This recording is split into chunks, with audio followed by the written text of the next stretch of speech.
Live from our 7 Tasmania studios, your nightly news with Kim Miller begins now. Good evening. First tonight, Tasmania finally has a date to reopen to New South Wales. From next Friday, travellers from the state won't need to quarantine when they arrive. But a question mark still hangs over Victoria. Yesterday, Tasmania was finally able to embrace most of the nation. Now another border wall will come down next month. I'm pleased to announce today that it's our intention to classify New South Wales as a low-risk area and relax the border restrictions with that state effective from Friday the 6th of that week, so Friday the 6th of November. Tassie expats are already booking flights home. It feels longer than 6 months for some reason, I suppose, being at home, because I've been working at home constantly. Just been seeing friends in Sydney, but obviously I want to see all my friends and family in Tasmania as well. December 1 remains the target for Victoria, although Premier Daniel Andrews is encouraging his residents to holiday at home. As much as some of us might like to go and play golf in Tasmania, for instance, we won't be doing that this year. Health authorities here say reopening to Victoria depends largely on one thing. Less than 5 unexplained cases of community transmission in the last 28 days. Victoria is a little way off from actually achieving that low number of unexplained community cases. Today also saw the first cars from the Spirit disembark in Devonport without quarantine. Meanwhile, pubs and clubs are being strongly encouraged to take names at the door to help contact tracing. So they can check in, we'll grab their details for contact tracing, then we say good day to them and get them a beer, sit them down at a table and let them have a good time. Labor wants to see a different list of names. Businesses which received COVID hardship grants. People applying for public money would have had an understanding that there would be public reporting requirements and that down the track that their details may be made public. And that's the case on the application form. The Premier is furiously resisting calls. These decisions were made at arm's length from the government. They were provided to people that were in a significant distressed state in terms of their business, and a decision has been made that we don't want to add to that. Sean McComish, 7 Tasmania News. A Tasmanian coroner has criticised early police investigations and indicated there are suspicious circumstances in the death of Robert Mansell. Olivia McTaggart today handing down her findings into the 2015 Flinders Island disappearance. How Robert Charles Mansell died remains a mystery. The 42-year-old's body has never been found after a fishing trip on Flinders Island in August 2015. Coroner Olivia McTaggart handed down her findings today, saying the cause of Mr Mansell's death cannot be determined. Mr Mansell had been at Salmon Rock with longtime friend Joshua Kennedy at the time of his disappearance. Mr Kennedy claims he jumped into the water to try to save Mr Mansell but was unsuccessful. The coroner stated the most likely response of Mr Kennedy was to try and grab Mr Mansell in the water from a position on the rock without actually entering into the water. There are suggestions Stephanie Riggle, who is friends with both Mr Mansell and Mr Kennedy, may have been in a sexual relationship with both men at some stage. It is quite plausible that Mr Kennedy had a physical fight with Mr Mansell, leading to Mr Mansell falling into the water or being pushed, and that if there was a fight between the men, it might have involved their respective relationships with Miss Riggle or simply have been the product of their characteristic drunken aggression. The report also referred to the many inconsistencies in evidence provided by Mr Kennedy. The unusual features of the evidence are highly suspicious in suggesting that Mr Mansell's death did not occur as Mr Kennedy recounted. It was also found that Mr Kennedy did not make a 000 call after Mr Mansell was washed away and did not appear wet when seen by witnesses a short time later. Olivia McTaggart also criticised the initial police investigation, saying a more critical approach to the suspicious features was required at an early stage. Tasmania Police says the coroner's report will be reviewed and, where appropriate, changes to procedures will be implemented. Letitia Wallace, 7 Tasmania News. And a coroner has recommended those who have wheat packs without usage instructions should immediately stop using them, following the death of a 90-year-old Tasmanian woman. Phyllis Mabel Pears died in her West Moona home in May last year after several heated wheat bags were placed in a pile on a chair and one of them ignited, causing a fire. Coroner Andrew McKee also recommended people familiarise themselves with a fact sheet provided by the Tasmania Fire Service on how to use wheat packs correctly. Police are renewing a public push for information in the hope of finding a man who has been missing for more than a decade. Nicola Solis was last seen driving a silver Toyota Camry in Sheffield in November 2008. Air and land searchers have failed to find any trace of Mr Solis, who had dementia. Police are urging anyone who may have seen the vehicle, especially around hydroelectric sites where Mr Solis once worked, to come forward. Information can be provided anonymously to Crime Stoppers. Southern Cross Care has announced it will close its Mary's Grange home at Taroona. Up to 74 residents will be offered places at other sites run by the not-for-profit. The group will also take over a South Hobart facility run by Bupa Aged Care. The facility is at the end of its life cycle.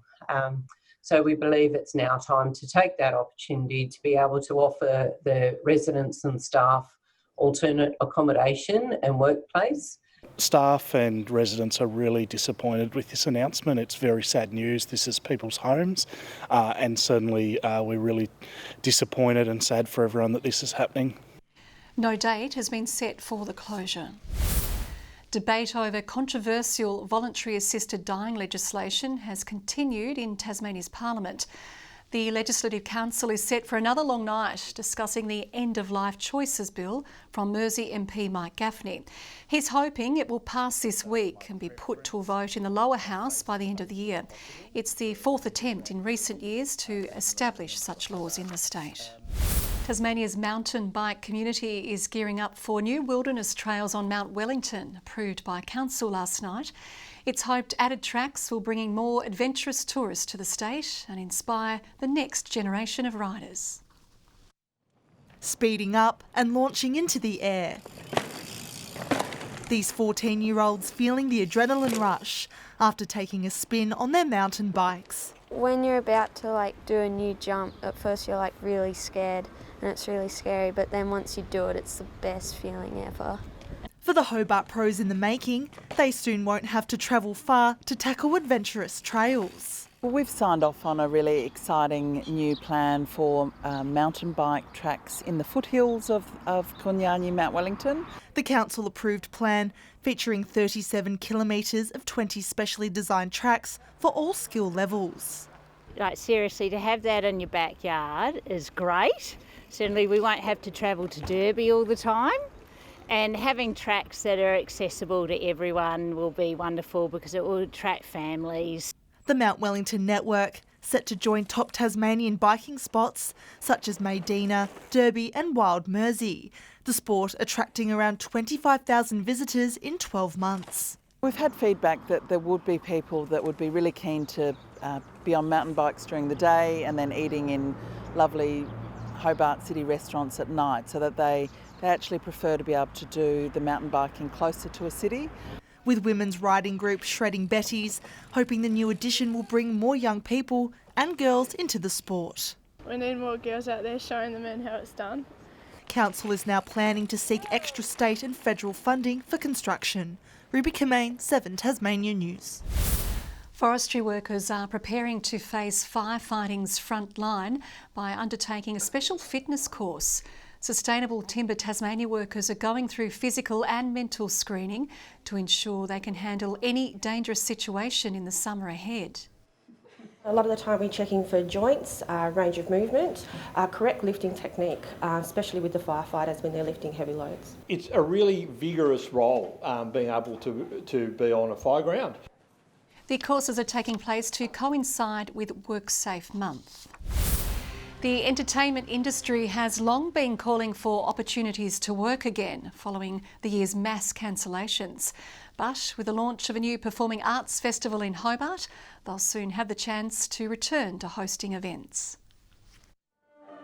The embers of the arts industry set to catch fire. The wick has been lit, so to speak, on Burning Desire.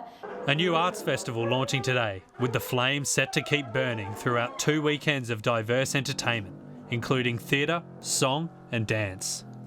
Dance, every single thing you could possibly imagine for a festival, you will have in Burning Desire program. Tasmania's arts community, hard hit by the coronavirus pandemic, now given a chance to perform. Oh, it's good. Like, every little bit helps. It's been an extremely tough year, and it's great that, you know, we are the safest state probably in the country, but it's really decimated and hurt the performing arts industry, that's for sure. I heard high voices. Performers like John X are hoping this festival can spur some enthusiasm from the local community. It's going to remind people what it's like to go and see a live show. It's going to remind us what it's like to perform in one. I think people will be pleasantly surprised at what they've missed. And there's one final casting call. We still want to hear from people who have got something to offer us. We're looking for maybe a cabaret. I want a tango. If anybody can come up with a seductive tango for me, I'd really love that. Josh Duggan, 7 Tasmania News. There are 26 brand new Australians in our state today following a citizenship ceremony held in Launceston. The ceremonies mark important days for the state's multicultural community, having often come from war-torn or disadvantaged countries. As a family, we are here, we are so happy, and now my siblings and I can have a better future in here, which we couldn't have in Iran or Afghanistan at all. Absolutely fantastic to see people from different places around the world come and call Australia their home and call Launceston their home. So fantastic time, because when you listen to their stories, you get to understand just where they're from and how excited they are to be an Australian citizen. The new citizens come from all across the world, including Sudan, Canada and China. Good evening. Sunny over the west, but cloudy along with a patchy shower over the east today. Hobart 14 degrees, Launceston and Burnie 17, Devonport recorded 18. Strawn 18 as well, Lowhead recorded 17, King Island 16, St Helens, Friendly Beaches, Grove and Bushy Park all 15 degrees, Flinders Island 14 and Lyawini a top of 10. Now here's the cloud pattern today as it gathered mainly over the eastern half of the state and through Bass Strait and around the bottom of the south coast. More cloud in the onshore stream moved over Victoria, much of New South Wales and southeast South Australia. Cloud with embedded thunderstorms sits over eastern Queensland, also flirting with the top end. Tomorrow a ridge of high pressure crosses the state and pushes over the centre of the country. Troughs are there over the mainland as well as a front brushes the south of WA. Easterly winds at 10 to 20 knots, maybe touching 25 knots over the north and southwest, but lighter winds inland. Hobart 16 with a shower or two, Geeveston 15, 14 the top for Bothwell with a shower or two as well. Shower for Launceston 18 the high, 17 for Devonport, 16 the top for Cressy with a possible shower, 16 for Burnie with a late shower, partly cloudy over Strawn, 18 the top and 16 for Curry. The showers should clear from King Island, 15 with a shower over St Helens, Swansea showery and 14, 15 the high for Orford. On Thursday a possible afternoon shower over the south and southeast, otherwise fine. Showers for the central north and east on Friday, and on Saturday fine but partly cloudy, for most a possible shower over the north. Partly cloudy in Perth tomorrow, a sunny 22 in Adelaide, showers for Melbourne, Canberra and Sydney with a storm likely over Brisbane and Darwin. It's cloudy over Hobart, 12 degrees at the moment, 13 in Launceston, cloudy 2 for Devonport and 14 degrees. Thanks for joining me for the weather, and I'll have an update later, Kim. And thank you very much, Murph. And that is your news for now. We'll all have updates later, weather, news and sport. Thanks for joining us. Good night.